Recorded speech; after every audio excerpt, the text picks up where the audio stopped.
I seem to sound okay. Well, other than the fact that you sound like yourself. Oh, fuck you. Yeah. That was right back at you, Begley. One of the few compliments I've gotten on the show is for my soothing voice. I agree. I like it. And I was like, what in the fuck are you talking about, man? I'm just screaming all the time. I don't even know what episode of the show I was normal. I missed your soothing tones. I was like, that's weird. There's sultry tones. The dulcet tones of Mark Begley. Yes. Mark Begley sings for That's you. weird. I don't hear that at all. But thanks, I guess. Well, then you Kinda have creepy. people saying Mike sounds like a nasally Midwesterner, and then people just refer to Jess as the woman. So The woman. you should have the woman more on your show more often. I'm sure you won't like this, Chris, but has anybody ever told you that you sound like Patton Oswalt? No, Because that's who I before we started recording and stuff, and you would be on Mike's show. It's like, man, that guy sounds like Patton Oswalt. I mean, he murdered his wife, so I'm convinced. We can cancel Or ourselves. he turned a blind eye to He didn't help, that's for sure. No, he did not. I'm going to put a note here. Just maybe I want to take this part out. Speaking of turning a blind eye, hey, Jess, it's been a while since you've been here. Hello. I'm alive. Jess is here for Jess Byard June. This is the Kulturecast. I'm your host, Chris Stachiw, and I'm joined by two other folks, FOLX. Others. The others. I'm joined by two others. I am joined by two allies of the LGBTQIA plus community. My good friend and yours, the host of the Projection Booth podcast, Mr. Mike White. Oh, I so wanted to come out with some sort of big quote from, the fall staff, but no, not happening.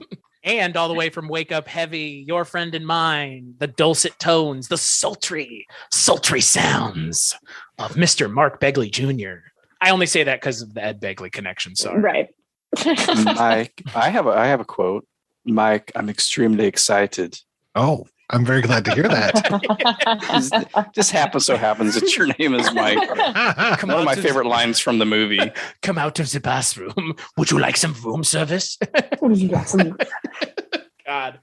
And so it's Jess Byard June, and Jess Byard's here, and we're talking about, if you don't know, from Mark Begley's singular quote, or if you clicked on this episode by accident and you didn't realize what we were talking about, which seems like it is not a podcast about the B-52s. Right? Yeah. We're talking about Gus Van Sant's 1991 My Own Private Idaho.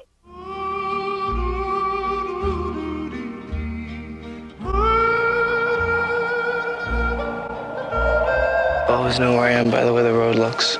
Like I just know that I've been here before. I just know that I've been stuck here. Mike? I'm extremely excited. Don't worry. Everything's gonna be all right.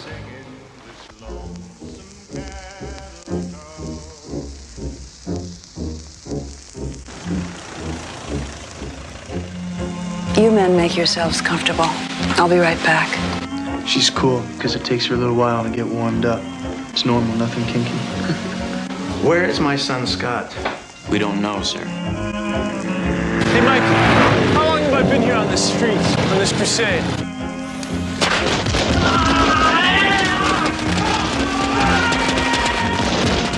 It's been 3 years, Mike.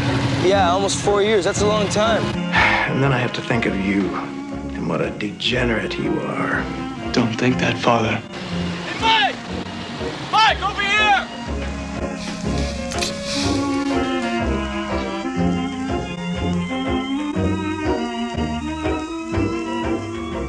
River Phoenix.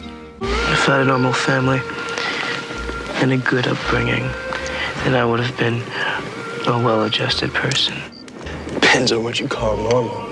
Well, normal, like a mom and a dad and a dog. So you didn't have a normal dog? Keanu Reeves. When I turn 21, I don't want any more of this life. I will change when everybody expects it the least. From the director of Drugstore Cowboy. This road will never end. It probably goes all around the world. My Own Private Idaho. So the film is directed and written by one Mr. Gus Van Sant. It is based on Henry IV, Part 1 and 2, and Henry V. The film stars River Phoenix and Keanu Reeves as two street hustlers. Yeah, street sex workers, I guess is probably the best way of putting it. The one of them is by choice and the other one is by happenstance or design or just circumstance. Yeah. And it's well, there's a lot to talk about, and so we shan't wait any longer. So let's just kick it off. Jess, why did you pick? Since I did give you Jess Byard June as always, why did you pick My Own Private Idaho? Because I had not seen it before, and it was in my list of movies that I just needed to watch at some point. And so when we decided to do Pride Month, I was like, yeah, well, now is the time. Now is the time to watch a sad gay movie. Not a lot of happy gay movies. It's hard to find them. I tried. Mr. Mark Begley, what about you? What has been your experience with My Own Private Idaho? Do you want the long story or the short story? This is a podcast, sir, so you choose. Well, no, I saw this in the theater. I was a big fan of Drugstore Cowboy. It's a movie that I got to see on my trip to London, which was a formative trip, going to school there for 4 months, and got to see a lot of films in cinemas there that I never thought I would be able to see. And that was part of that early new independent cinema boom that really hit when this movie came out. And this was kind of an intersection of a lot of the things that I was interested in at that time, partly because of that trip to London, partly because of some film classes I took at college, one on the French New Wave, partly just my own getting into different films, 70s, a lot of the new Hollywood films from the 70s and foreign films, et cetera, et cetera. So this was on my radar because of Drugstore Cowboy and due to those other things. And I read an article in Film Comment about the movie shortly before it came out. And it got me really, really interested in seeing the film. There was one of our small UA cinemas in town. We had a number of small, like I think maybe 2 or 3 screen cinemas. And at this time, they started to play art house films on Tuesday nights. They would open a film weekly. Barton Fink, Kafka, The Double Life of Veronique, all these art house films and foreign films that were kind of buzzing around at the time, they were getting, maybe not right when they were released, but shortly thereafter. And so I saw it there when they were playing it and immediately fell in love with the movie. And it just hit on so many different cross interests of mine. And I was struck by the style of the film, his direction, the odd surreal touches, the acting, just about everything, the music, and watched it a ton in my 20s. Me and my friends watched it constantly. So that was the medium long version. Yeah, it was the half, that's the not too hot, not too cold. Sorry, folks. Well, they want your dulcet tones. Why are you depriving them of what they want? Give the people what they want. Speaking of giving the people what they want, Mike White, what about you? You specifically said, I want to be on this episode. Yeah, because it had been many years since I saw this film. I also saw this theatrically. They showed it at the Ann Arbor 1 and 2 in Ann Arbor, Michigan, which had a lot of great art house films playing at it. I think it was a Goodrich Theater, if memory serves. But went to see it. For sure, I saw it one time, but I want to say that I saw it a few times because this one was really familiar going back to it. And I have to say, when I saw it in 91, I must have been 19 years old, and all of the Falstaff, Chimes at Midnight kind of stuff just right over my head. No idea. Did not know why they would suddenly switch to this Shakespearean type of language. But I loved it. I love that it was all of these, street hustlers speaking in this very particular way, and the way that Scotty would kind of code switch between just being a regular guy and then being this Shakespearean, Prince Hal type of character. And once I kind of got a little bit more into not Shakespeare necessarily, but into Orson Welles, kind of clued in on, oh, hey, yeah, this is what's going on with this. And then I didn't realize that it was Bob Richard playing the Bob character. He is mostly known to me as being a director. He directed Winter Kills from, I think, 79, Mark? I can't remember when that was. Something like that. Yeah. Yeah. Great 77, paranoid, 79. Yeah. Great paranoid thriller. Really very interesting director, and then a terrific actor as well. And this was one of those, I want to say, were there at least 3 movies that Phoenix and Reeves did together? Because they were in this, they were in I Love You to Death. Oh no, I'm screwing it up because I think it might have been Joaquin that was in Parenthood rather than River. But yeah, I loved River Phoenix when I was younger. I really dug Keanu Reeves, and so seeing them together in this was wonderful. And yeah, I love the style of it. I love how this was. I know my wife did not enjoy this when we watched it last night. She's just like, what the hell is this boring movie? And I'm like, this is My Own Private Idaho. Have you ever seen it before? She's like, I didn't make it past the first 10 minutes. Oh, that's my favorite part of the film. But at the same time, I actually completely understand where your wife is coming from, because it's a character-driven, very slow movie. But this is a rapid pace compared to other Van Sant films. Like, I cannot stand some of his later films. I mean, once he hit Psycho remake, I was like, fuck this guy. And then I fucking hate Elephant.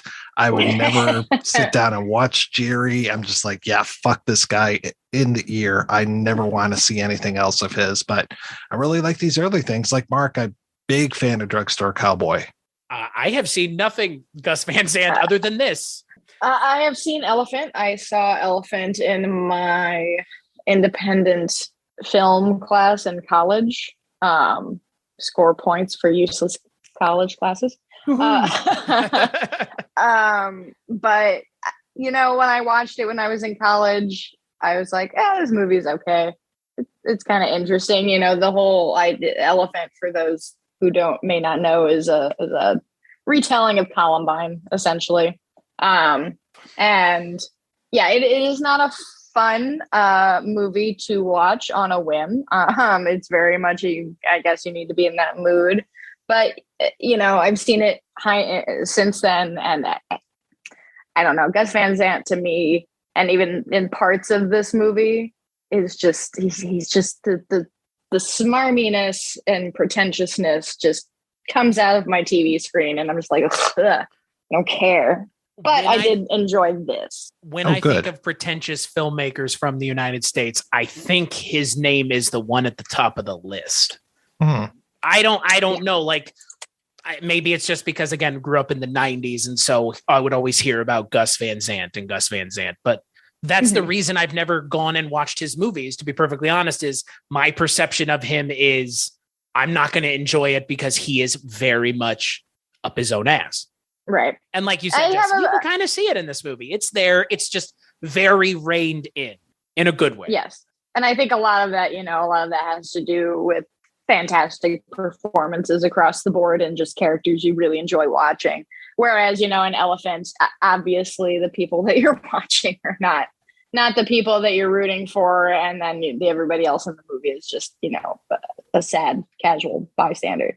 And, I have a very love-hate relationship with the indie movement of the early 90s. Some of it I really love. Other stuff that is like incredibly touted as the best independent cinema of all time. I mean, I like a lot of the films of his that I've seen. I even enjoyed Jerry for what it was, but I wouldn't go back and watch it again. And Elephant, I haven't watched. My wife and I watched it, and it was just too hard to watch. But something like To Die For, his first kind of commercial film, I love. It uses a lot of the same techniques here. a little more stylized. And I don't know, he never came off as pretentious to me. So I'm surprised to hear that take. I'm sure that the idea behind the Psycho remake is pretty up your own ass, but yeah, and it's a miscast film. It's an interesting idea to me, honestly, to do something shot for shot, just so no one else will do it, and as an essay on remakes. But when no one's in on the joke, what's the point if no one knows that this is what you're doing, which you can say after the fact that you're doing. People are just going to go think that they're watching a remake of a classic and not get your thoughts on it. Oh, I get it. This is we're pulling apart the concept of the remake and doing it shot for shot means this, and this, and it's right cultural. It's a real misnomer, though, because it's not really a shot for shot. Not exactly. Yeah. No, yeah. Because there's those weird, like, Rob Zombie moments that he interjects in there. And it's like, what are you doing? And then, playing up, taking some of the subtle stuff from Anthony Perkins's performance and really camping it up with Vince Vaughn. I was just like, okay, I understand that Norman Bates was gay, but like to really like add the swish into Vince Vaughn's performance, I was just like, this feels a little much. And that was kind of my thing too with Elephant was, and I don't remember if the two guys behind Columbine were gay or not, but it just felt really. That was a rumor.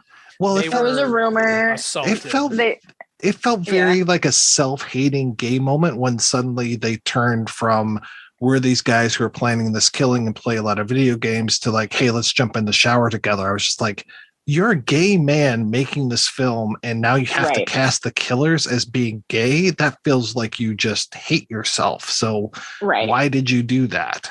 Which, like that's kind of plays into, what I mentioned at the top, where it's hard to find queer movies that don't end in some tragic way or don't pit the queer character as a problem in some way. Or that doesn't bury the gays. My favorite new term.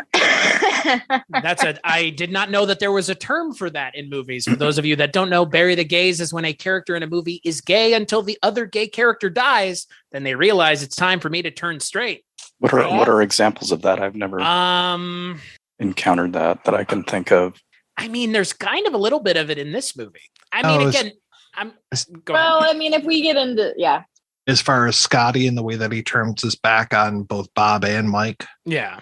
Well, and the thing about this movie that I appreciate is there have been few Keanu Reeves performances I have seen where I've wanted to fucking strangle the man.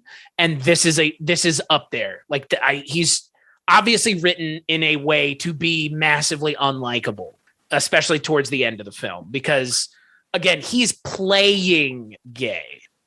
Well, as far as I know, this is the movie that comes before The Devil's Advocate, right? Like he becomes the successful guy and then he becomes a lawyer. Yeah. This is canon for sure. Okay. That's what I thought. Yeah. I actually thought this was the prequel to John Wick. It's just there were no dogs on this movie. Yeah. I like Keanu's character is beyond upsetting, obviously. That's the intent. He is a rich kid playing, dressing down. Right. He's playing gay. And that's where we get the Henry the fourth and fifth elements, right? Of this rich kid who's just out here doing this life because it's A, gonna piss off his dad. B, is the most rebellious thing he could possibly think of doing.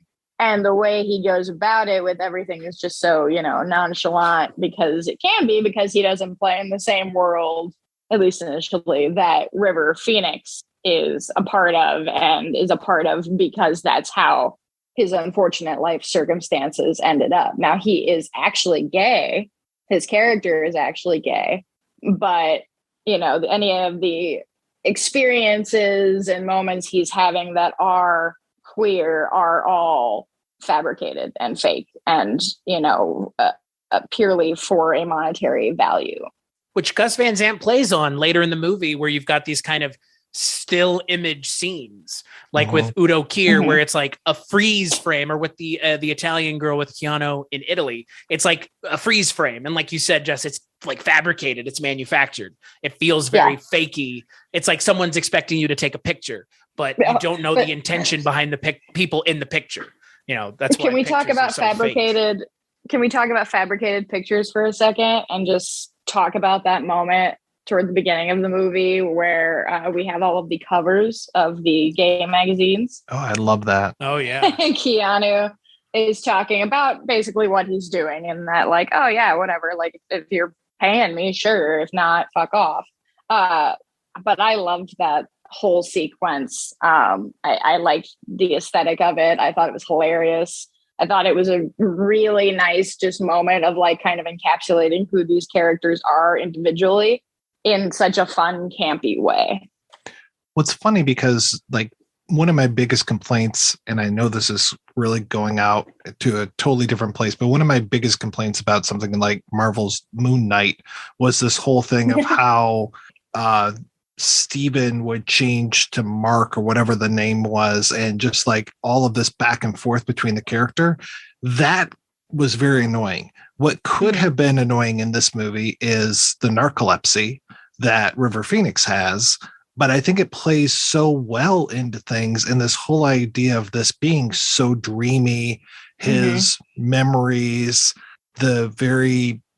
especially this whole idea of what's real, what's not, because he's constantly waking up in a new place and a new time. It kind of reminds me almost like a Memento or something, as far as we don't know really what is a dream, what is real. The way that he wakes up, he's suddenly in a new place. And this movie, for being, you know, my wife says it's slow, but it does move, and we move through a lot of time and space. We're going to Seattle, we're going to Portland, we're going to Rome, we're going to Idaho, and it just New York, it is constantly going different places.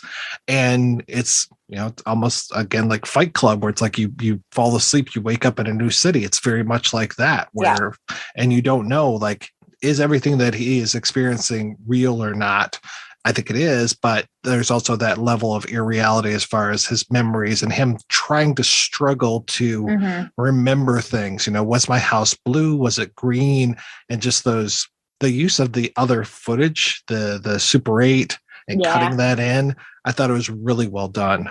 Well, it even goes to this, the one of the more heartbreaking scenes in a overall heartbreaking film with James Russo. Who plays his dad, River Phoenix's dad, but he's trying to convince him he's not his dad, which because he's his brother. Right. Very Chinatown. Right. Yeah. And that works also for the structure of the film, because it's picaresque, or, you know, a road movie where we don't need, it allows him to not have a transition. Right. Yeah, I was about to say it kind of fixes the transition problem. Right. Yeah, and we don't fade to black.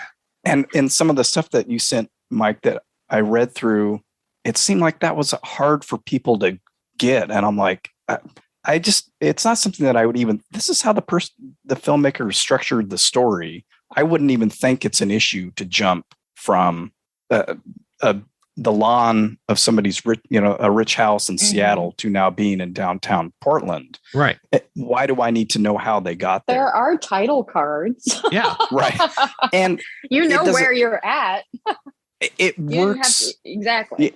Right. But it doesn't even matter. It doesn't really matter where he is too. That's the other thing, because it's going to be the same for him in any of those places. Exactly. He's always the same person. His life is the same. And I don't know that, this is kind of going backwards a little bit, but I never saw the Scott character, Keanu Reeves character, as being gay.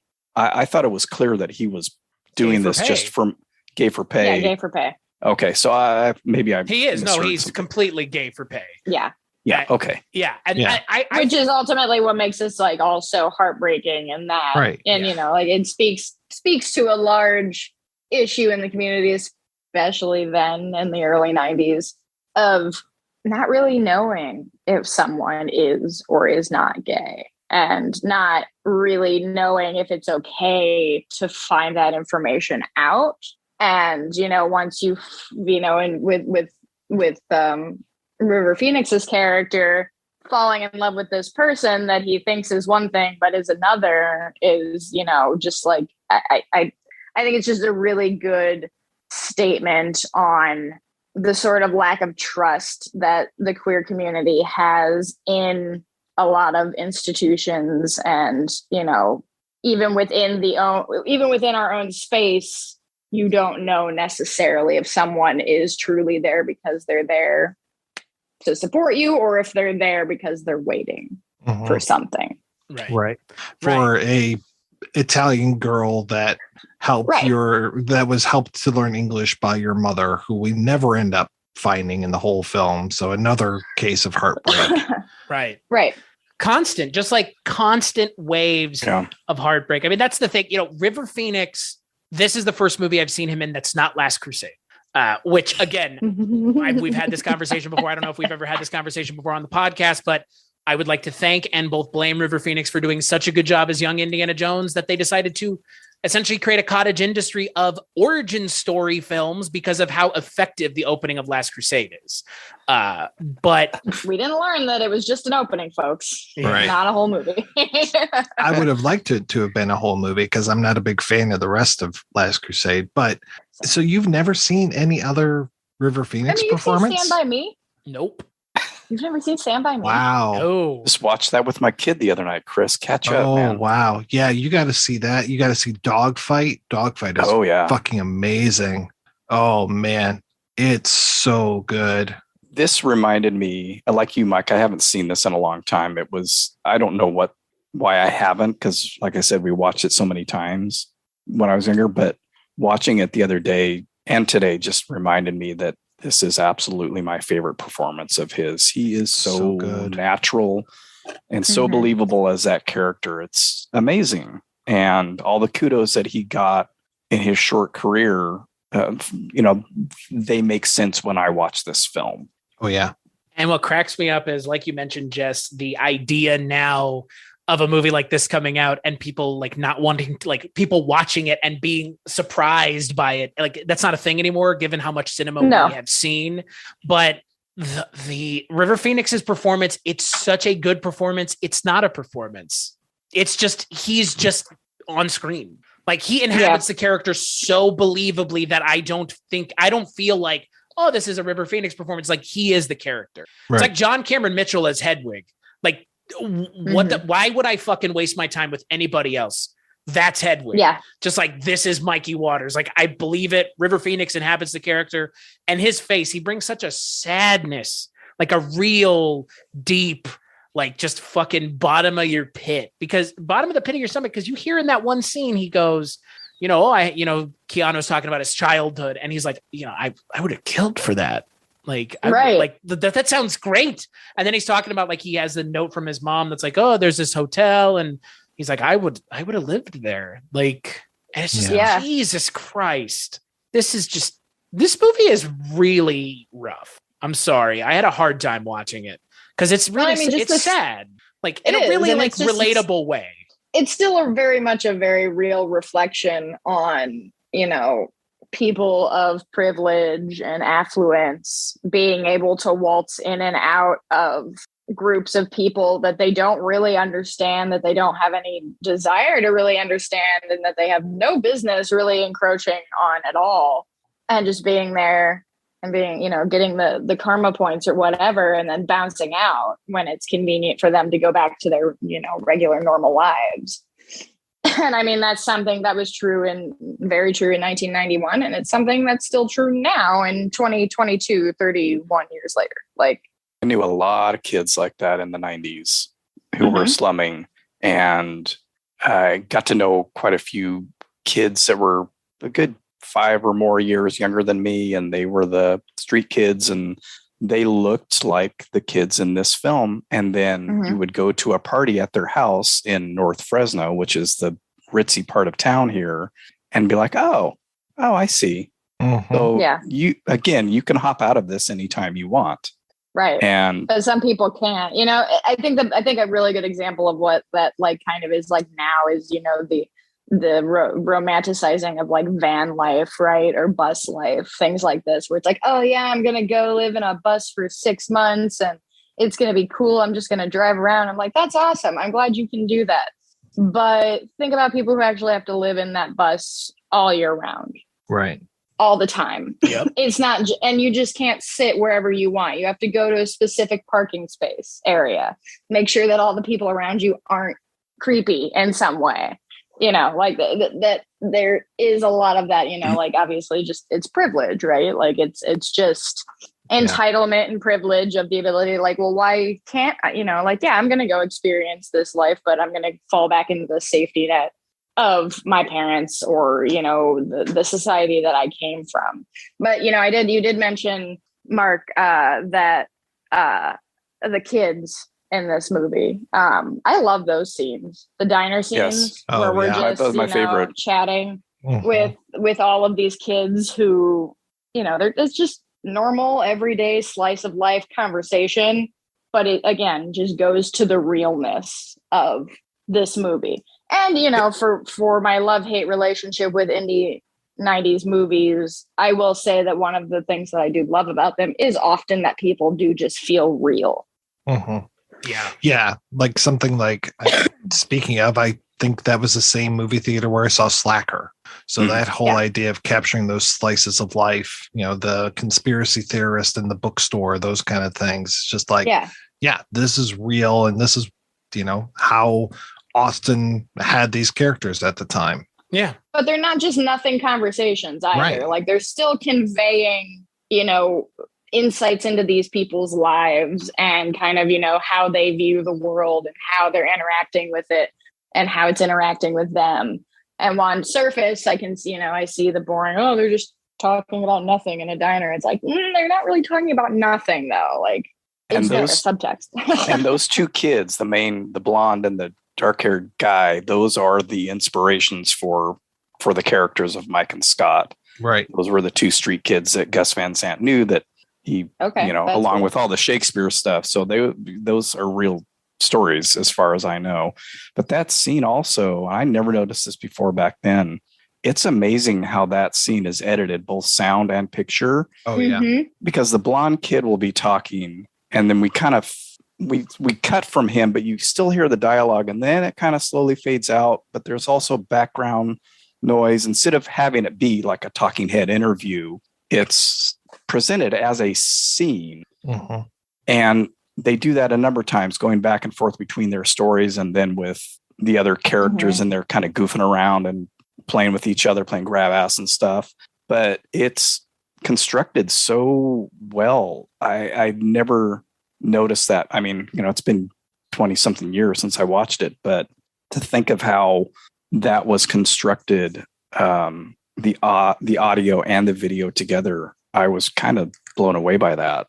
And that was another thing that people talked about, like confusing them, like feeling like, oh, now it's a documentary or something. And don't get so avant-garde. I don't know. It's like, has no one seen a French New Wave film or the 90s? In 1991 in America? No. Yeah, I mean, it's wild to read the reviews of this movie 31 years later and be like, wow, we have come a long way, even in just our basic appreciation of like scene transitions. Because like, guys, like this ain't and non-linear storytelling and unreliable narrators and all of these other literary thematic things that happen. Non-linear storytelling doesn't exist. Pulp Fiction wasn't out yet. We all know that. I didn't make it cool yet. I saw a number of comments about going from a wide shot to a close-up, and I'm like, isn't that normal? I've seen that in tons of movies. I love that. I love it when people do that. Like, it's weird. It was bizarre. You want coverage and movement in your. That's why. It makes it interesting to look at and keeps your brain going rather than just seeing a movie that's just standard transition at a medium wide, like constantly. Right. Yeah. I don't know. That wonderful surreal image of the house being dropped onto the road and the whole thing of him holding his fingers up and seeing that fucked up face. And I love that he keeps coming back to that same spot. That also adds to that dreamlike nature of like, how do they keep ending up at the same spot in the same face that he keeps seeing. And even with Udo Kier, when he has the motorcycle later on, that scene was probably one of my favorite. You like that motorcycle? I'm still going to give you a ticket. Oh man! Yeah, everything with Udo Kier is just. Oh yeah, this might have been my first Udo film, and I was just like, this guy is amazing. I got to point him out every time he's on. I get to point him out to my daughter because he's in the Scooby Doo. Oh yeah, Professor Pericles. Professor Pericles, and she's like, "What?" I speaking, Mike, to the kind of that weird holding area in the movie of the road. I don't know how else to describe it. It's like it exists within but without. Like it's not. I don't feel like it's grounded in reality, but you get that line when they come back to it. And River Phoenix is like, I'm a connoisseur of roads. I've been tasting roads my whole life.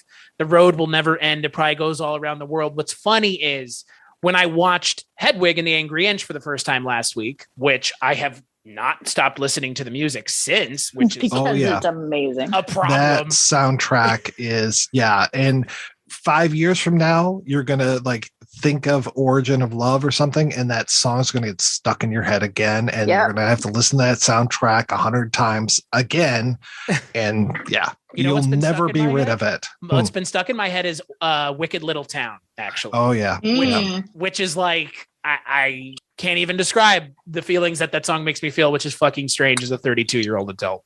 But there's a line in Wicked Little Town, the reprise at the end of the film, where Tommy Gnosis is singing to Hedwig, and Tommy Gnosis is like, through all the changes you've been through, the stranger is still you. No matter where you go, you're always the stranger on the road, looking for yourself, something else. I mean, in that movie, Hedwig is looking for herself or her cosmically assigned partner, one might say. Yes. And then in this movie, her destiny. Right. Her fork for her spoon. Well, yeah. What her fate in the stars, basically.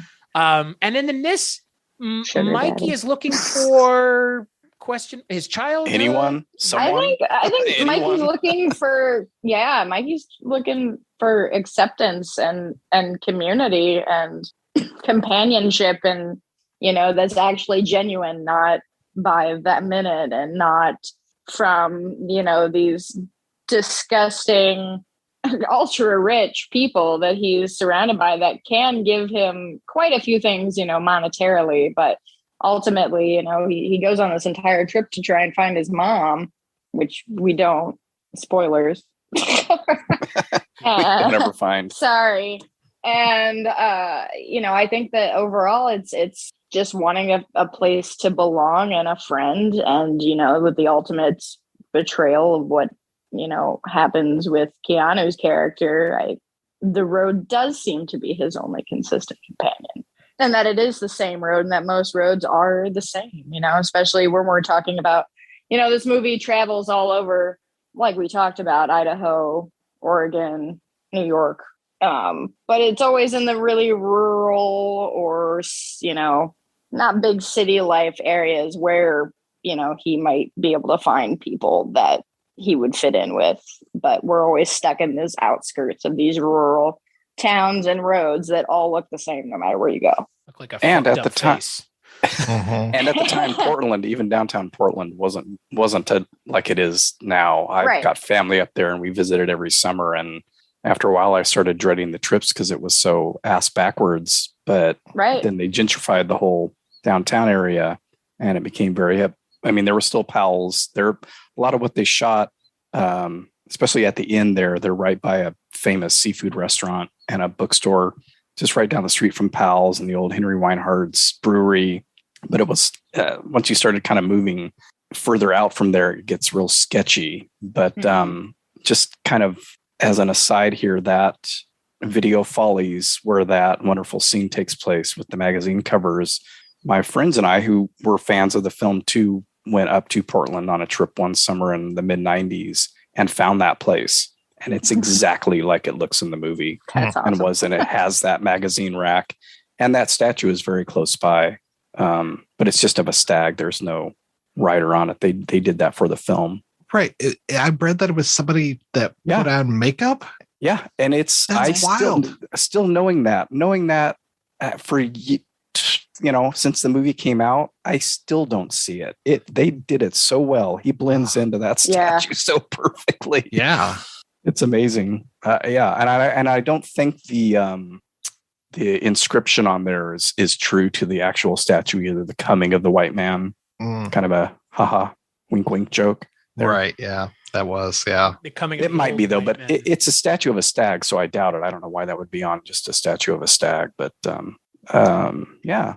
And that was another draw for me for the movie was Portland, having family there and having gone so many times and stuff. So it just hit a lot of things for me back then.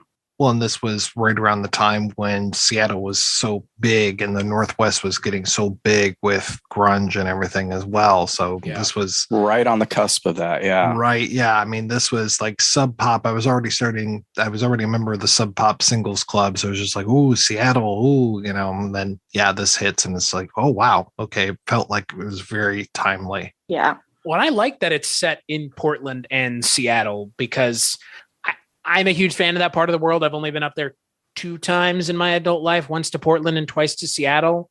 And I mean, that's somewhere that I would live. I mean, it's just, there's something about the atmosphere that lends itself to this dreamlike quality. I think it's, you probably could have set this movie in San Francisco, would have been 2 nail on the head. Yes, I think so, because for obvious reasons, but the fogginess and the weather of Portland and Seattle lend themselves to that dreamlike quality. A little bit of kind of mist in the air, maybe a little bit of kind of, again, it adds Twin Peaksy vibe. Yeah, it adds to that dreamlike quality, which, like we've mentioned, this movie sits in that interesting world because at times it is, like we've mentioned, talking to real street kids in a diner, and then you have 2 scenes later, Keanu fucking spouting Shakespeare.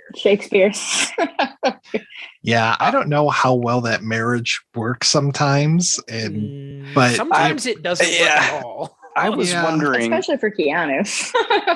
Well, I think he was all right in, what was he in? Much Ado About Nothing. I thought that he worked well in that. He's not the best at delivering those kinds of lines. Case in point, Bram Stoker's Dracula. He was better, but he's better in this. Dracula. Yeah. He's better in this than in that, and it's one of, I think, again, my favorite performances of his, where he is approaching that naturalness that River Phoenix had in spades a little bit closer. This and River's Edge for me are his 2 most natural performances. Yeah, I agree. I love you to death. And that one is so interesting because Keanu is he's like half of a hitman team with him and John Hurt, and they're both completely stoned out of their fucking minds. And River Phoenix is the only sane person in this totally insane film. He's good in Parenthood too. You brought that up earlier. Oh, yeah. And as the goofball kid in that, he's really good. Yeah, I agree. That whole thing about needing a license to have a kid. Oh man, I love it. I honest to God think that Keanu Reeves is just one of my favorite actors. I mean, Mike, we've talked about him before ad nauseum for 3 hours on your show. Shameless plug for Bill and Ted. One of if not my favorite like buddy comedy movie. I'm not going to call it a stoner movie. Neither should you. But and then they don't get stoned. Well, they're not stoners. They're just dumb. I know. They're just dumb shits. I hate that movie's a stoner movie. Like, you want to watch a stoner movie, watch Cheech and Chong, like, for real. But then he was in, Toy Story 4 and John Wick and The Matrix. I mean, good Lord. I mean, is there anything that Keanu at this point hasn't done? No. A Marvel movie. That's it. That's it. Like, really? And everything I've read or heard about him, he seems like a genuinely nice guy. I would love to meet Keanu Reeves. I'll forgive his awful line readings in Dracula, knowing that he's a really nice guy in real life. You know what the problem is, Mark? I love that Dracula movie, so I watched it the other day. They are. I watched it the other day. I like it too. Movie. You know what, though, Chris? I'm going to disagree with you about something because I don't think this could take place in San Francisco. I don't think it should. Because the street kids in Portland are of a very particular breed. It's a very different kind of street life. obviously I haven't lived on the street in either city, but I've been to both numerous times, and it is a different vibe. It's a completely different vibe. And you probably wouldn't want to live there because, as my wife said on the last trip we made up there, I really love it up here, but it's really white. San Francisco? No, Portland. Oh, Portland. Yeah. It's really white. They have a Powell's, man. They have the only Powell's. For those of you that have never been, order online. But that doesn't make up for a 4-story bookstore. Come on. No, it'll blow your mind the first time you walk into that place. Blew my mind. Yeah. No, what's sad, obviously, anytime we watch anything with actors who were taken way too early. Last month I watched Big Showdown in Little Tokyo, or Showdown in Little Tokyo, and that had Brandon Lee, who also died way too early. And you see in that movie, obviously much more so in this movie than in that movie, it's a shame because River Phoenix is an amazing actor. I can't even imagine the movies he would have made. If Joaquin's career is any indication, right? Mm-hmm. River Phoenix's career would have been one. He would have been one of the greatest actors of all time. I honestly think he's just that naturalistic as an actor. If any of his other roles are like this in his ability to be believable, which I'm sure they are, because again, he's the only person I've ever believed was really young Indiana Jones, because he looks just like Harrison Ford, and he acts just like him, and he was able to inhabit that character so believably. It is a shame to watch movies with actors who pass away before their prime, even, I guess.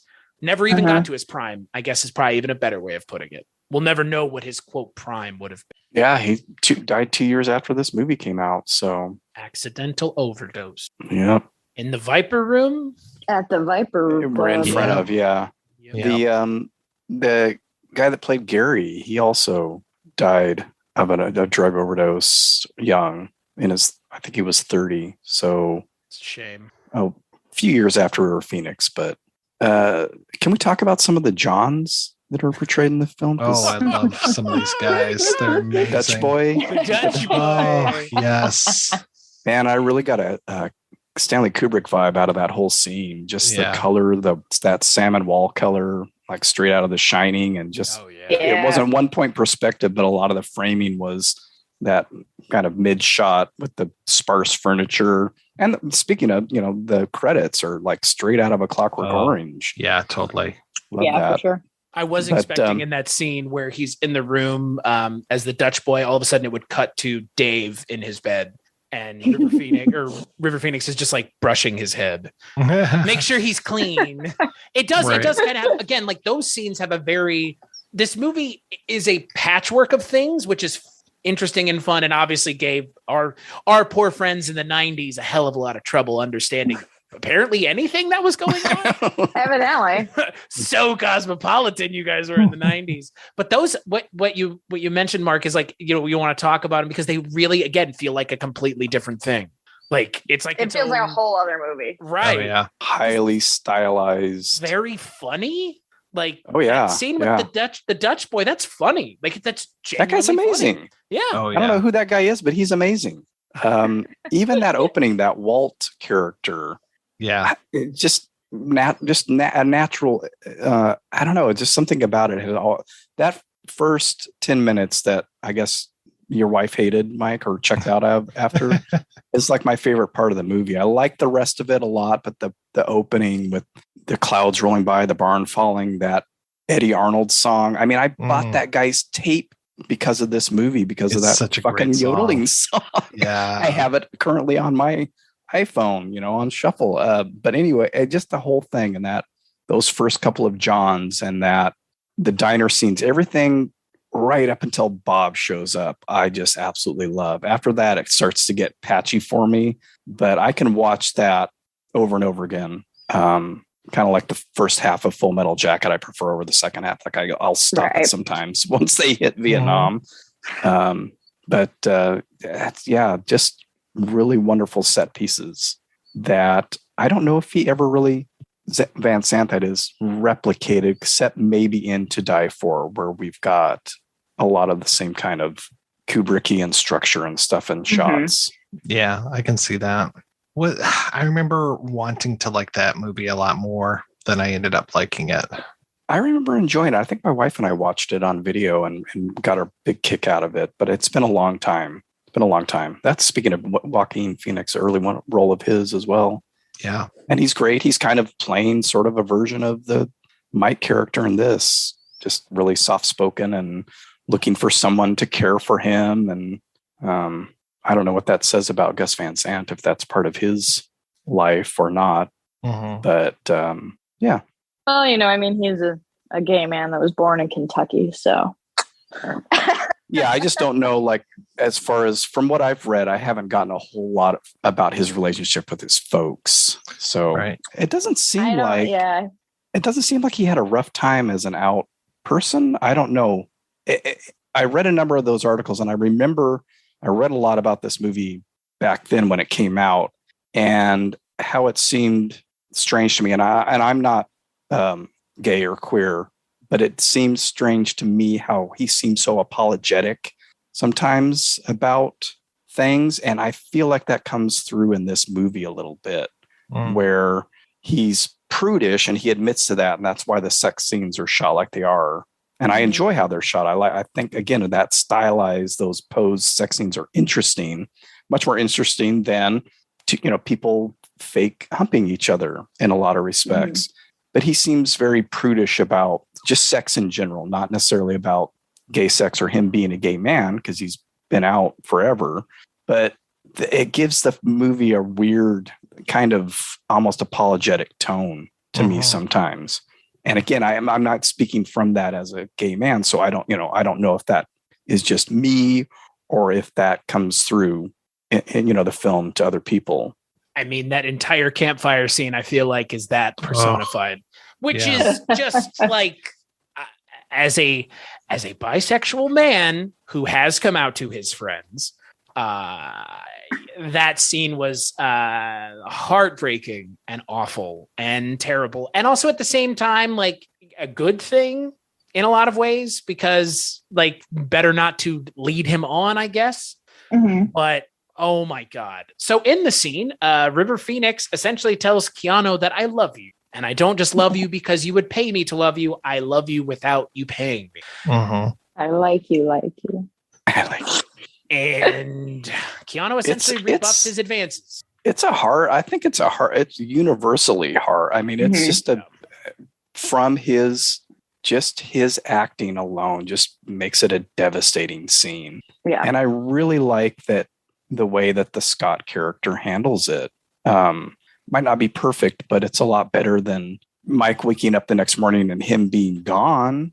Right. And he does try to comfort him. There's some speculation that the fade out implies that they have sex or something. And I've never even considered that. No. But who knows, it's like the end of the thing is one of them. The thing. Once you have a fade out, anybody can come up with their own thoughts as to what happened. I like that. That's what people are taking away from the movie. That was my thing with Hedwig. When I watched Hedwig last week, it was like, some people think that there's a fan theory that Hedwig dies in the car crash. Like, what the? Who fucking cares? Did you fucking miss everything else? Like, you know what I mean, Mark? It's like, there's ambiguity about the end of this movie because it was changed, and we were originally going to know who picks him up and takes him. It's kind of obvious anyway, but does it matter? Is his life going to be any different? Right. Depending on who picked him up, whether it's, I mean, I don't know if I should spoil the ending that doesn't technically exist, but it's his brother. It's shown that it's his brother that picks him up. And is he going to take him to his mother finally? Who knows? Does it matter? Right. Is his life going to change because of who picked him up? I mean, it's hopeful for me. I see it as hopeful, even without knowing that it was his brother. I'm hoping that it's a kind person that picked him up, and maybe this is going to lead to that normal life. Those scenes just strike me as like Purgatorio. Like, I don't know how else to describe it. And at, like you said, Mark, at the end of the movie, my interpretations is close to yours in that I perceive it more hopeful, whether or not it's his brother actually picking him up or Tony fucking Soprano in that car. I don't know. It doesn't matter, right? For me, it doesn't matter because it's hopeful because someone is finally taking him out of there Yes. Again. He's already been out of there once, but now you're seeing him leave. Before with Keanu, it's just they're gone. This is someone is there. You're seeing this prolonged scene. There are other people interacting with him in there as well. You have these like random dudes who just show up and like take steal his shoes. Shit. Right.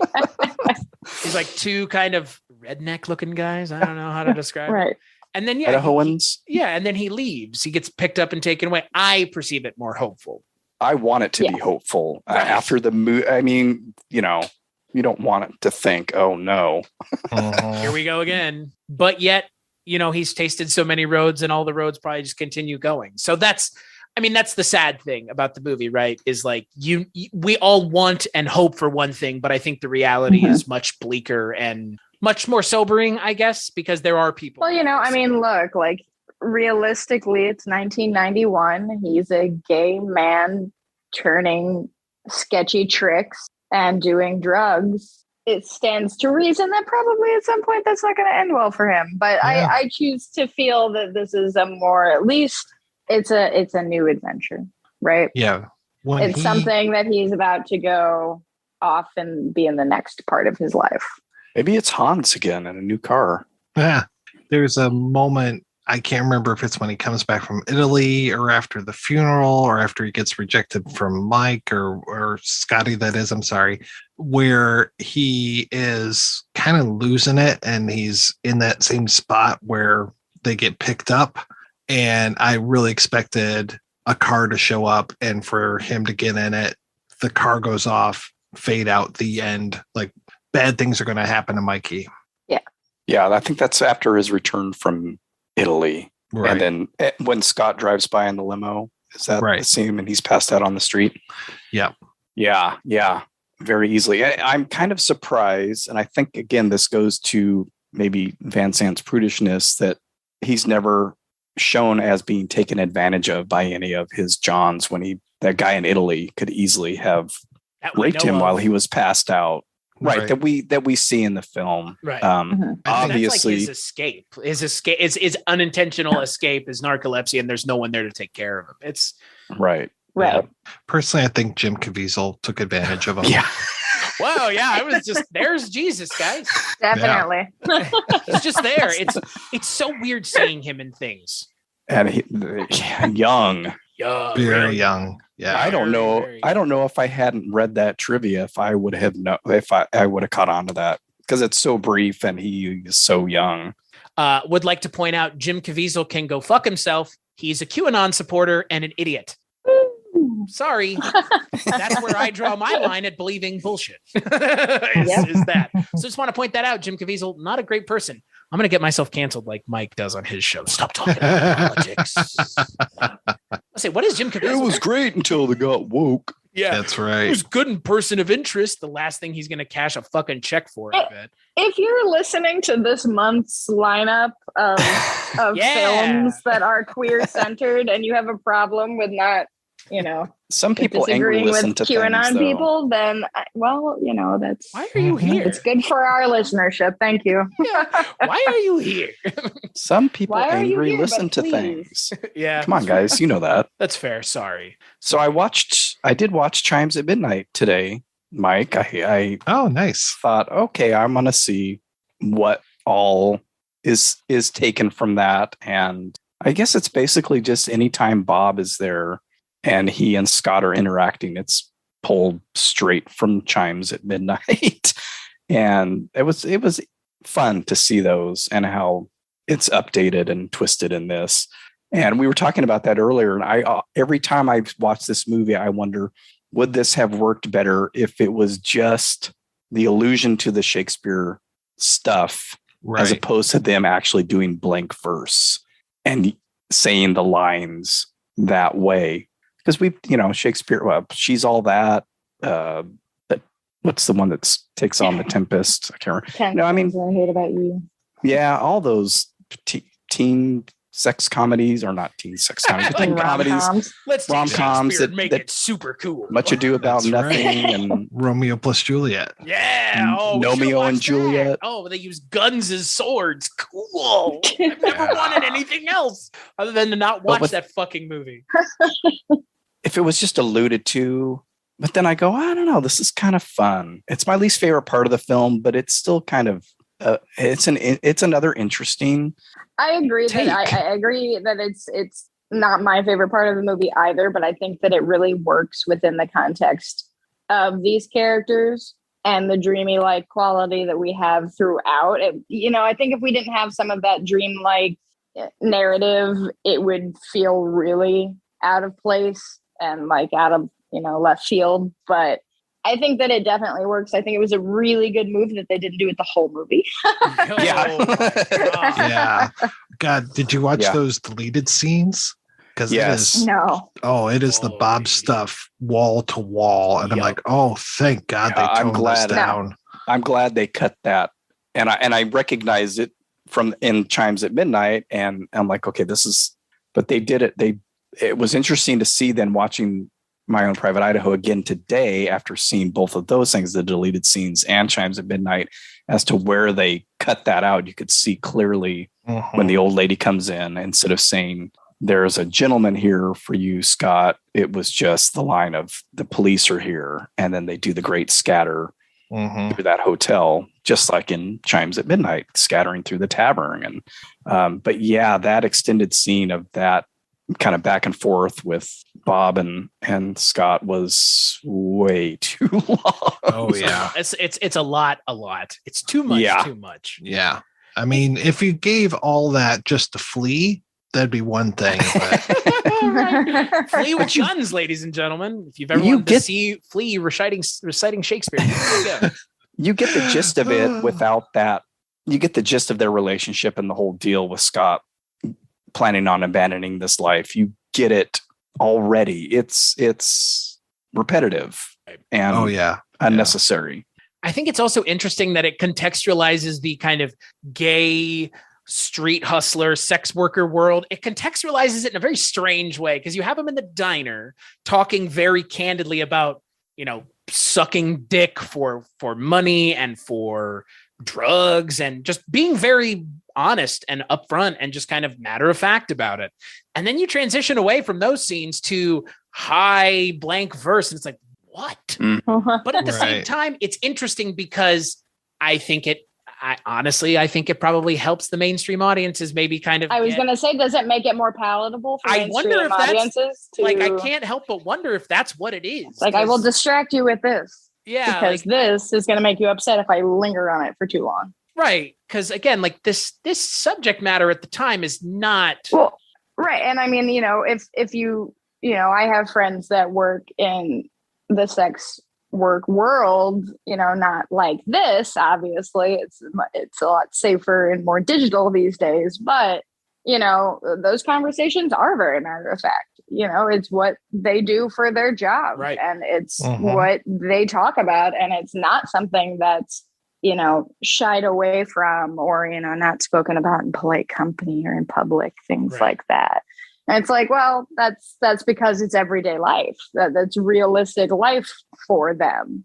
And we admittedly live in the sexless United States, where we can't talk about sex openly or be honest about sex or anything with sex. It would be better to watch people get shot down en masse in movies than to have a frank conversation about sex. Thanks, prudes from over the boat on the Plymouth on Plymouth. Thank you. I wonder if part of it was that, like, kind of helping to recontextualize those scenes, maybe give the audience something different than, just kind of what they were expecting. But I think to your point, Mike, I like the scenes, but I think that I don't know if do we think that they work overall, and they provide an interesting counterpoint. How about that? Right. Yeah. High and low art. Yeah. Maybe it does lend it to feeling like two different movies. They maybe work as a another art exercise of his, like remaking Psycho. And that's kind of what it feels like too, right? Like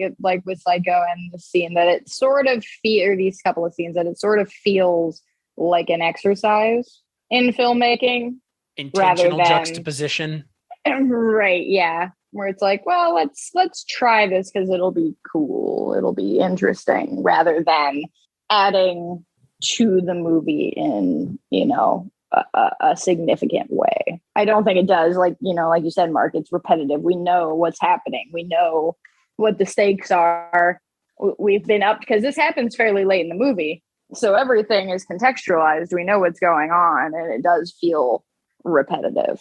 Well, and anytime we have anything with Bob, it's just it kind of. Yeah, I mean, I'm really in general. Bob is my least favorite part of this movie. If Bob were just not there, I'd be great. It kind of just brings the movie to a standstill in a lot of ways. It does. That stuff is definitely my least favorite too. I don't hate it as much as I used to. I don't hate it at all. But it's just so that juxtaposition of that natural, real story of Mike, real for the film versus this, it does pull you out of those feelings for those characters. It's much more interesting with Mike and Scott, or with Mike and the other street kids, or just Mike on his own, or, it's always more interesting when it's just them. When it's the Bob and Scott story, it does. It drags. Kind of, you're pulling on the emergency brake while you're still driving or something. Right. Yeah. Well, I enjoy it. Like you said, you want more of. I mean, you want more of that. You want more of those interactions as opposed to, William Richard just being like, "I'm here." It's like, all right. Woo, I'm a weirdo. If it was character. a 2.5 hour movie and there was way more of that stuff in there, I think it would just be a slog. Oh yeah. Well, it just felt like it was, it's the B story, right? But it's a B story that kind of goes nowhere. And that just kind of drops off once, Scott gets back into his world, which is fine. I get the point of that, but it's just, it feels, like we've said, it feels like Bob and that part of the movie belong in a different world, not this one that we're living in. And I might watch that movie if it was just that, right. But it's just like it comes in from stage right. It's like, here I am again. It's like, oh God, forgot you were in this movie. Okay. The interaction with Scott and his dad, though, are interesting, even though they're still in that high art arena. And I think it's just the actor in this case that his delivery of the lines is just a lot more interesting, I guess. He gags when he hugs his own son. Oh, right. I thought he was having heart palpitations or something. I mean, I guess I interpret it as like physically ill. So I guess you could, it was just like, why, this is like, well, I'm sure Scott doesn't smell very good at that point. I mean, no, probably not. Have you seen that leather choker that he's wearing? Good Lord. The fashion sense in this movie is also great. I mean, River Phoenix looks properly lived in as a character, as a human being. Yeah. Yes. So that was another big influence on me and my friends, man. We wanted to look like those guys. I'm serious. I scoured thrift stores for a wool-lined corduroy jacket for months after this movie came out. I'm serious. It hooked into us. Little did we know that this was going to be a very important podcast for our good friend, Mr. Mark Begley. Well, that's why I interjected myself when you were reading the list of films. I'm like, I have been wanting to watch that for a while now. It keeps popping up into my head. It's a movie I haven't seen in forever. I've seen Drugstore Cowboy a couple times. It's a little more readily available. And the second you said that, I was like, oh, I got to get in on that, because it was a formative film for me back then. And I got that feeling when I watched it this time, so many years later. So thanks for having me on, because it's fun to talk about. What's funny is you mentioned all these years later, like this movie, for a lot of movies that I've seen from the 90s that don't have impact now, this one still feels relevant, beyond relevant. Yeah. Still topical. And again, I think that's probably just speaks to kind of the broadness of which they're having the discussion. It's a pretty broad discussion that they're having. And again, it kind of goes all over the place. There's the have and the have nots. There's the gay for pay and the actual gay. There's multiple, we already talked about it, multiple places you can have a conversation about this movie, but this movie still feels important. There's plenty of movies from the 90s we could have discussions about that don't have any bearing on anything anymore. But the feeling of not being part of a group, or, feeling like you're part of society at all, I think is still important, especially in today's day and age where people are Maybe less even more connected, or more connected, but somehow even more disconnected from one another because thanks technology. Right. If Mikey lived today, he would have no problem making money, making OnlyFans. Yeah. True. I mean, again, like you mentioned, Jess, digital sex. Oh yeah, is a narcolepsy. There's your niche. Yeah. I fell asleep again. Yeah. Right. Oh no, I fell asleep. Who's gonna show up? And narcolepsy is River Phoenix does a really believable sleeping. Yeah. Just falling asleep. So when that first happens, like in the movie, when you're first introduced to that, I had forgotten that was an aspect of it when I read a very brief synopsis of this movie. And so when that started happening, I was like, is he having a heart attack? What is going on? Oh, it just happens when he gets emotionally upset. Like, great. It was smart that they started off with that definition too, because otherwise, I would have been like, what the fuck, man? Right. Well, it's not very often we see a narcoleptic character in a movie, like especially played seriously, like not. I was going to say not like played for laughs. Yeah, like a fucking Farrelly Brothers movie. Right. Okay. Crashing his car, crashing the bike, trying to get a driver's license, like falling asleep eating. Yeah, Right. ha ha ha. Let's make fun of people's actual real life problems. Hilarious. It's like Tourette's. Ha ha ha. Wouldn't it be funny if you fell asleep all the time? No, it would not be funny. It would be really inconvenient. Thank you. Yeah, it would really fucking suck, and I feel for anyone who has to deal with that on a daily basis. I know someone who has narcolepsy, a DP that I work with pretty often. Which for a job for his narcolepsy is more so like movement based. So not necessarily like stress causes it, but if he's not constantly like in a moving state, he will fall asleep. That includes driving because his body is sitting. That includes, and being, a DP on movies is sitting there and staring at a camera. So he's constantly like just double fisting like energy drinks and coffee and all of this shit because it is a very real problem. Yeah, and I'm glad they don't play it for laughs in this. I mean, they don't. Yeah, it's a device in the movie. Mm-hmm. Deus ex. It's a device, but it's just treated like it. Yeah, he has narcolepsy. That's right. Like so. That's go ahead. Oh no, I was going to say, and that's how the movie, and I think the same thing can be said for Drugstore Cowboy, is where this is their lives. There's no judgment from the filmmaker.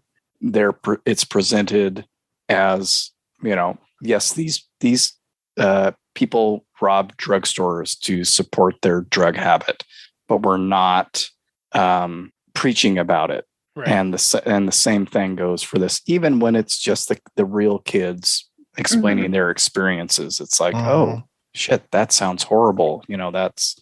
But the way they're telling the stories is so matter of fact, and which can be jarring in its own sense. But I like, and I don't think I ever picked up on that. Like this, he's not preaching about, right. He's not don't making be a moral judgment, right? Moral judgment about them in this movie or Drugstore Cowboy, or in some of the other films that he's done. It's just like this is what they are, and there you go. Like like it or not, there's no explicit sex in this film. There's no. It's a very mild. Yeah. I mean, really just the subject material, like the subject matter, like and even the subject matter alone, really.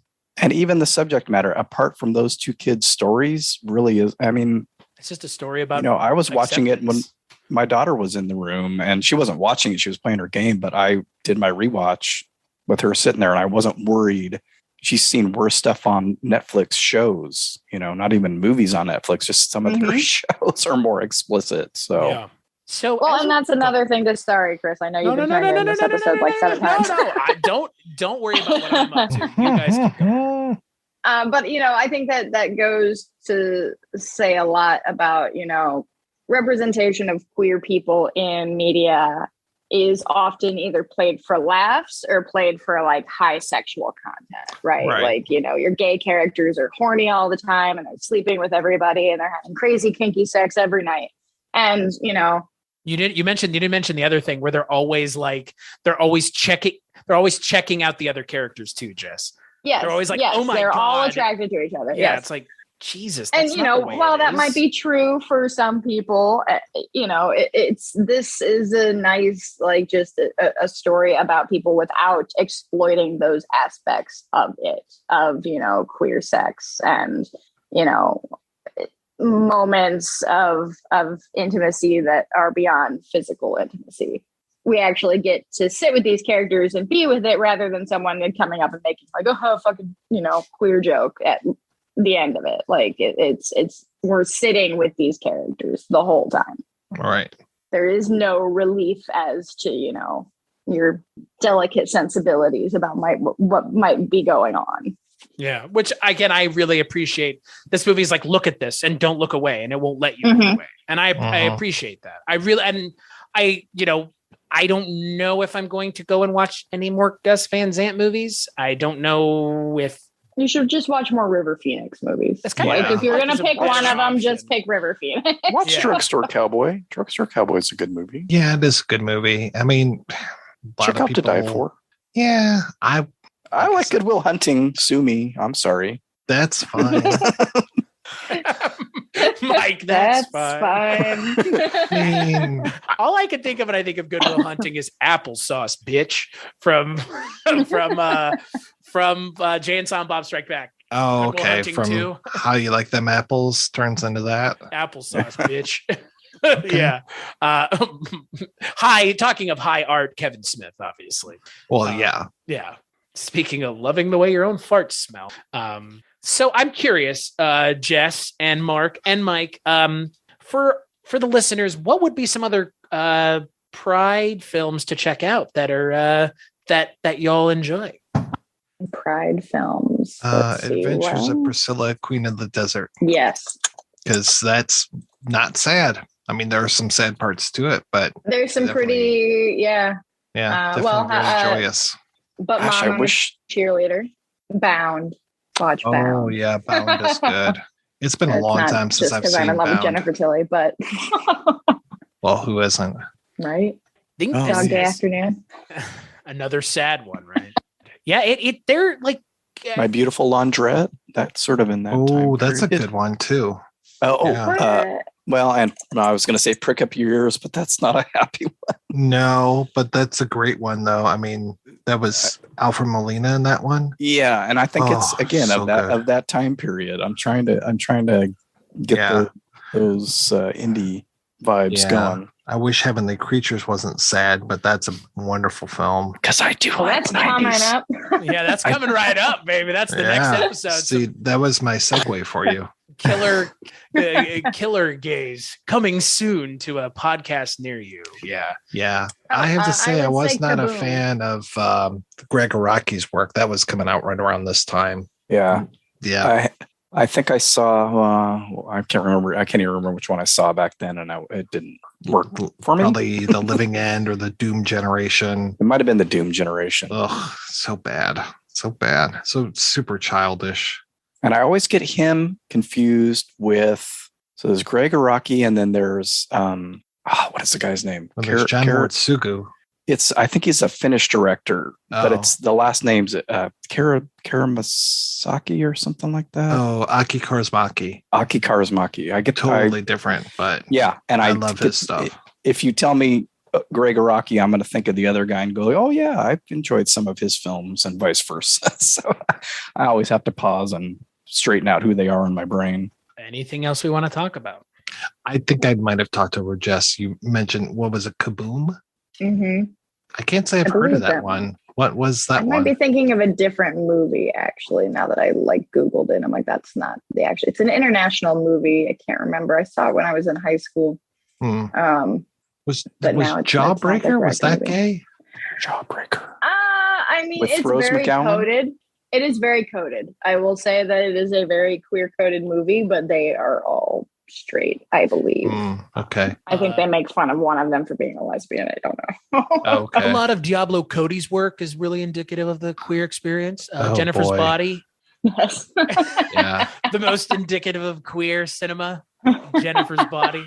Jesus fucking Christ. Can you believe shit like that got made and everybody's like, whatever. Juno was. Ooh, cool. you want to talk about a horror movie with queer characters? The Fear Street movies. Oh. Yes. Mark If you're looking for Begley. something new, all of them. What was the kind of neo giallo one that came out a couple Knife years and Heart, ago? Knife plus Heart? Yeah. Yeah. That one I haven't Tragedy seen, Girls.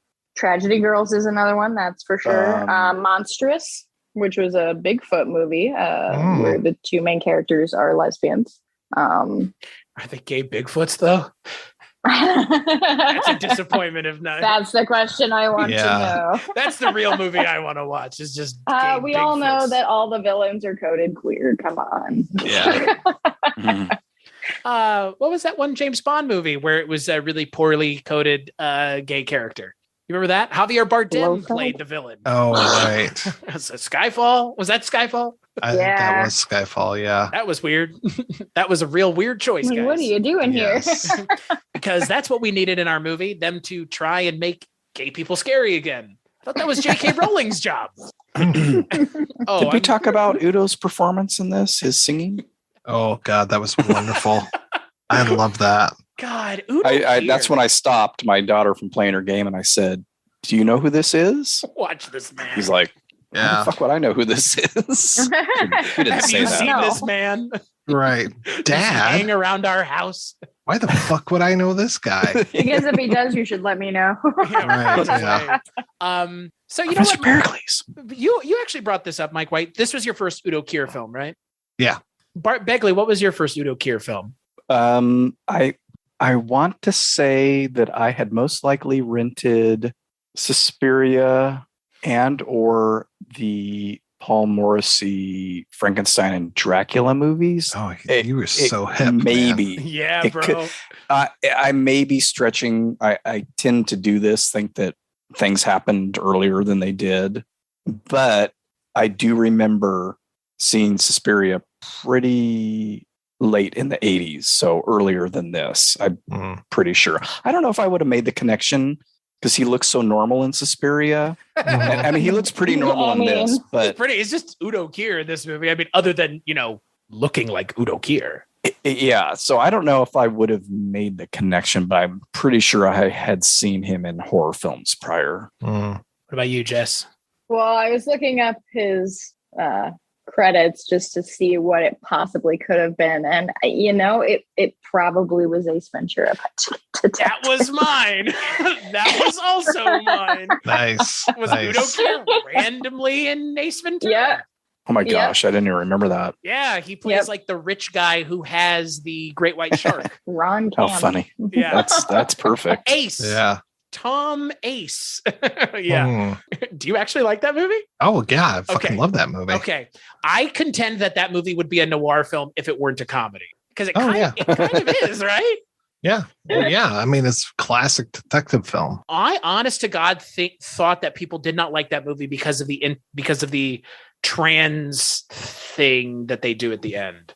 Yeah. No, I mean, I haven't seen it since it was first out on VHS. I don't know how it would play today. I know I wasn't a big fan of the second one, if memory serves. I never saw the third one, obviously, but wait, what third one? The Ace Jr., I think it was, or it's either his son or him when he was a kid. We do not want to push people to go watch this film. It's a real thing, ladies Just and watch gentlemen. The Mask instead. Or Son of the Mask. Son of the Mask. I just rewatched The Mask last 2 weeks ago. My granddaughters were over, and one of them's like, "Can we watch The Mask?" And I was like, "Wait, what are you saying?" Like, what are the words that are coming out? Yeah, and I'm like the guy who puts the thing on and the green, and they're like, yeah, and I'm like, what the hell? How do you know that? So they're your granddaughters, Mike. That's why. They weren't talking about the 1960 Canadian 3D film, The Mask. Or the I know. Who's raising these kids? Well, I kept thinking, like, is there some sort of like new thing that's called The Mask? So I'm like, is it this? And they're like, yeah. And I had to fucking buy it on Amazon, or like rented it on Amazon for $3. And of course, they get about 10 minutes in. It's like, oh, can we watch Paw Patrol? And I'm like, no, I just bought this. We're going to watch this movie. Mike, you could have just texted me. Mask on the Plex server for the love of God. Immediately. Now. I don't know if I even looked on Plex because it was, yeah. I mean, did you have to explain to them what it meant by an overhaul with the mufflers? I did not understand that until I was an adult, that he jammed mufflers up those guys' assholes. Yeah. Oh, yeah. That's like as fucked up as that movie gets, which is a shame. He murdered a lot of people in that movie. I have not seen The Mask. But the comic book is so much better than the movie. Like it's like the comic book is gory and over the top and brutal and disgusting, and then the movie's just like, Jim Carrey for dancing kids. around. Right. Cuban Pete He's for the watching kids. cartoons. Yeah. Cuban Pete. Oh my God. Yeah. How did we? Well, I know how we got off because we're here, so that's why. Anything else we want to talk about? No, I want to go to bed. That's why I've been trying. Mike, final thoughts on My Own Private Idaho. Yeah, it has nothing to do with the B-52s. Sorry, unfortunately. Folks. Yeah, I was really hoping Fred Schneider would at least show up. Mikey, give me a blowjob. It's as big as a whale. Under the love shack. As one of the Johns. Oh my God, that'd be amazing. Right? It'd be a nice cameo. But yeah. Set sail. I was really glad to revisit this film. I was very happy to check it out again. And I don't find it boring. I found it a lot of fun, though, if uneven. So it was great talking about this with you guys and hearing what you thought about the Henry V Falstaff type stuff. What about you, Mark Begley? Yeah, I was super excited, obviously, to rewatch this and kind of recapture some of the thoughts that I had about it. So I'm remembering, oh my God, this was a big deal for me and my friends back then, and seeing that it held up. And yeah, I'm gonna gladly rewatch it, and I don't have to get a Criterion membership like some people did. Yeah, right. Oops. What about you, Jess? I was really happy to check it out. Finally, I really enjoyed it. I don't know if it's a movie that I could like rewatch a ton because it is sad. And the whole idea of My Own Private Idaho is being this like imaginary place where, what does this say, where one is locked in the arms of love that is both protected and free. It's very nice. And yeah, I'm glad I checked it out. Yeah. I'm again, I like yourself, Jess, I don't know if I will rewatch this because again, it is there are scenes in this movie that resonate with me more than, maybe folks who are straight. I don't know. Maybe it's just a universal thing. I don't know. Maybe it's Maybelline even, really.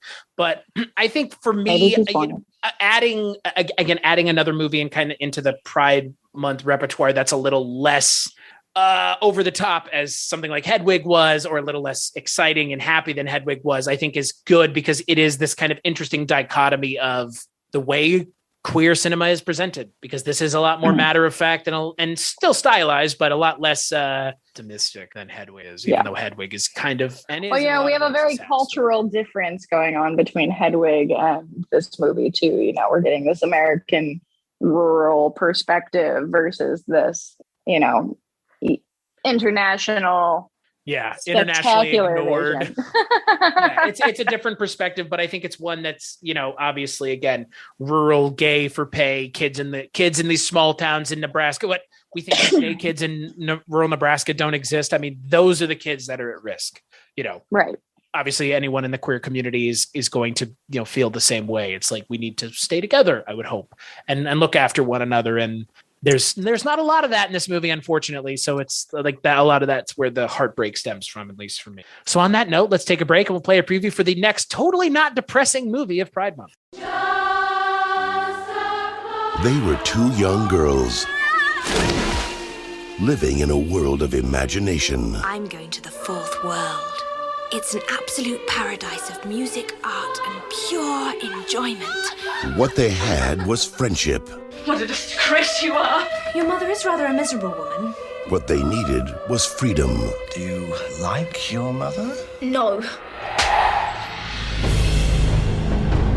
What they shared was a secret. Your daughter's been behaving in a rather disturbed manner. What's she done? I think I'm going crazy. I'm sure it's perfectly innocent. The crime that shocked the nation. People die every day. Only the best people fight against all obstacles in pursuit of happiness. Paul thought it up. Aren't you clever? We're not going to be separated. I hate you! She's uncontrollable. Based on a true story. It's all frightfully romantic. Heavenly Creatures. So in the next episode, we're going to be talking about Heavenly Creatures, a film that's directed by Peter Jackson that doesn't involve short people with hair on their feet. Unfortunately, I'm disappointed. I would watch Lord of the Rings again. I thought Kate Winslet was in it. Isn't Kate Winslet in it? She's kind of short. She's got hairy feet. Oh, does she?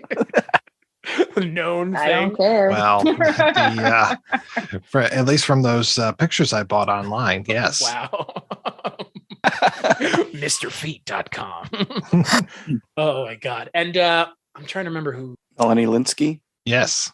I just wanted to make sure I plug who's on the episode. Sorry. Oh, sorry. I completely spaced. That's on me, not on you. And then that episode is just going to be me and you, Jess. Alrighty. So there you go. So until then, where can people find you? What's going on over at the Projection Booth Podcast, Mr. Mike White? Well, this month has been interesting to say the least. I kind of screwed up one episode because I didn't have a interview until the morning of. So, I've just been kind of a grab bag of stuff, but preparing for our episode, Chris, on Super Mario Brothers. And you'll be happy to know I spoke with Denomalos tonight. Finally, locked that interview. Denomalos. You've been graced with Denomalos's his visage. You've seen him. You understand now. I'm super excited. Shout out to that episode coming soon because it's gonna be the Super Mario Brothers podcast episode to end them all, as most Projection Booth podcasts are. I mean, I'm not kidding when I say I don't cover stuff on that you've done, because what would be the point? If Mike covers something on the Projection Booth, don't talk about it on your show, guys. There's no point. I'm sorry. There's just none. There's none. Like, I'm not, I mean, there isn't. You do more work than anyone else realistically should. You make sure that it is so comprehensive. What does anyone else have to say? Yeah, I try my best. Speaking of podcasts that people should be listening to, where is going on over at the Wake Up Heavy podcast, Mr. Begley? Well, you were on a recent episode with Andy Gnosis and myself talking about the Amityville Horror Trilogy Plus reboot, and that is available wherever you find finer podcasts. 2.5 hours worth of Amityville talk. Almost. It got cut down a little bit. It's a lot. Jess, what about you? Where can people find you if they were looking? Oh, you can find me on Instagram at writer Jess Byard. You can find me if you type in Jess Byard, you'll find me. No nonchalant, just fucking Google my name, assholes. You'll find me. I work on movies. I do podcasts. I write. I have existential dread all the time. So if you want to hear about that, you can find that on social media. And as for me, cstachiw.com, CSTACHIW.com. That's my link tree. Go there for all the things I work on. Mike and I work on some shows together. Shabby Detective, Barney Miller, Dreams for Sale, stuff like that. And then Jess and I work on stuff together too that's less movie oriented and more weird and spooky and strange shit, which is Scary Stories We Tell, which you can also find at cstachiw.com. This podcast, Kulturecast.com, patreon.com/Kulturecast, places you can go to support us. But the best way to support us, if you can't support us monetarily, rate and review on iTunes, because wouldn't you know it, there's nowhere else to rate and review podcasts, because that makes a whole lot of fucking sense, doesn't it? No, it doesn't actually. So yeah, iTunes is where you can go, and you should rate and review my show and Mike's show and Mark's show and any show that you listen to, because it helps us out and it helps you out. So Mark, Mike, Jess, thank you guys so much for joining me. As always, it's fun. It's the first time we've had 4 people on in a very long time. One thing to add, because it is Pride Month, because we are talking about movies that are going to deal with pretty heavy subjects, because while we talked about how, you know, it's a trope that queer film and television is often pretty heavy, it is heavy for a reason. So if you are someone who is struggling in that capacity, just keep in mind that there is something called the Trevor Project out there. They're 100% free, 100% confidential, 24/7, 365. You can text, you can call, you can chat. Anything that you need, they're there to help you. Yes, please reach out. National Suicide Hotline, all kinds of stuff. I mean, they're there. The resources are there. And like Jess said, it's important. It's important to reinforce it because trans and gay people are obviously the most at risk. So at least for this kind of stuff, unfortunately. Mm-hmm. So on that note, make sure to check out the next episode.